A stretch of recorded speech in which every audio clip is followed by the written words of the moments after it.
এখন দেখবেন প্রবাসী সংবাদ। মধ্যপ্রাচ্যের সৌদি আরবে 13 অক্টোবর থেকে শুরু হওয়া রিয়াদ সিজন চলবে 30 নভেম্বর পর্যন্ত। সৌদি সরকার বিভিন্ন পার্কগুলোতে মেলার আয়োজন করে থাকেন, যাতে করে সেদেশের নাগরিক সহ অভিবাসীরা তাদের পরিবার পরিজন নিয়ে আনন্দ উচ্ছ্বাস করতে পারে। মেলা রয়েছে শিশুদের জন্য খেলার ব্যবস্থা, প্রশাসনিক নিরাপত্তা সহ সকল ধরনের ব্যবস্থা রয়েছে। ব্যবসায়িকভাবে ভাসমান বিভিন্ন পণ্যের স্টল সাজিয়ে ব্যবসা করছেন স্থানীয় ব্যবসায়ীরা। পরিবার পরিজন নিয়ে বিকেল থেকে মধ্যরাত পর্যন্ত পার্কগুলোতে ঘুরতে আসেন প্রবাসীরা।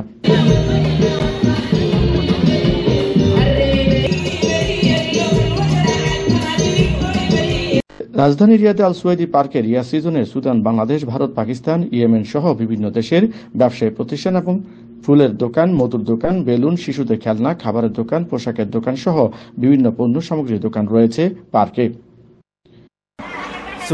আল সুয়েদি পার্কে রিয়াদ সিজন চলতেছে। এখন বর্তমানে সুদানের ইভেন্ট চলতেছে, বাংলাদেশের ইভেন্ট 20 তারিখ থেকে 23 তারিখ। আমাদের বাংলাদেশে অনেক শিল্পী আসবে, আমরা কাজের ফাঁকে এখানে যাওয়ার চেষ্টা করব। রিয়াদ সিজনে এসেছি, আজকে সুদানিদের প্রোগ্রাম চলছে, তাদের ডিউরেশন আপ টু 16 নভেম্বর। এরপরে শুরু হবে আমাদের বাংলাদেশিদের ডিউরেশন 20 থেকে 24 তারিখ 23 তারিখ পর্যন্ত। সকল রিয়াদবাসীকে এবং বাঙালিদের আমন্ত্রণ রইল আমাদের এই রিয়াদ সিজনে আসার জন্য। সুদানি শিল্পীরা নিজ জায়গায় গান পরিবেশন করে মনোমুগ্ধ করছে প্রবাসী নাগরিকরা। প্রতিদিনই ভিড় জমাচ্ছেন বিকাল 4টা থেকে রাত 12টা পর্যন্ত বিভিন্ন দেশের প্রবাসী পরিবার পরিজন। সকলেই বলছেন, এমন আয়োজনের মধ্য দিয়ে কর্মক্লান্ত জীবনে প্রশান্তি আনতে সংস্কৃতির বিকল্প আর কিছু নেই। সৌদি সরকারের এমন আয়োজনকে ধন্যবাদ জানান প্রবাসী বসবাসরত বিভিন্ন দেশের নাগরিকরা। হিসাবে সৌদি আরবের রিয়াদ সিজন যে আল সুয়েদি পার্কে চলছে, সেটি গত 13 অক্টোবর থেকে শুরু হয়েছে।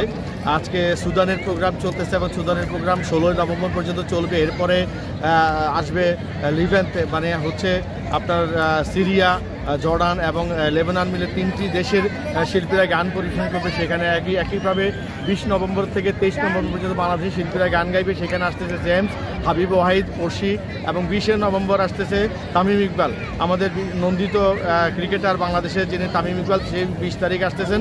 আশা করি বাংলাদেশি যেখানে আছেন এখানে কোনো ধরনের টিকিটের ব্যবস্থা নেই, ফ্রি। আপনি আপনার পরিবার নিয়ে যখন যে কোনো সময় বিকেল 4টা থেকে রাত 12টা পর্যন্ত আপনি এখানে আসতে পারবেন আল সুয়েদি পার্কে পরিবার পরিজন নিয়ে। আসলে নিজে এসেও ভালো লাগছে এবং বাংলাদেশের প্রোগ্রাম দেখার অপেক্ষা রইলাম। الحين شغل موسم رياض سوداني اسبوع، كله نفر يجي هندي باكستاني، كله يجي يشوف. انا هذا صديق كله يجي يشوف ان شاء الله. صديق بنغلاديش، كله نفر يجي لين تاريخ 16 اخر يجي يشوف السودان، شوف كيف يغني سوداني كله. মোহাম্মদ জাহাঙ্গীর আলম হৃদয়, AVN 24।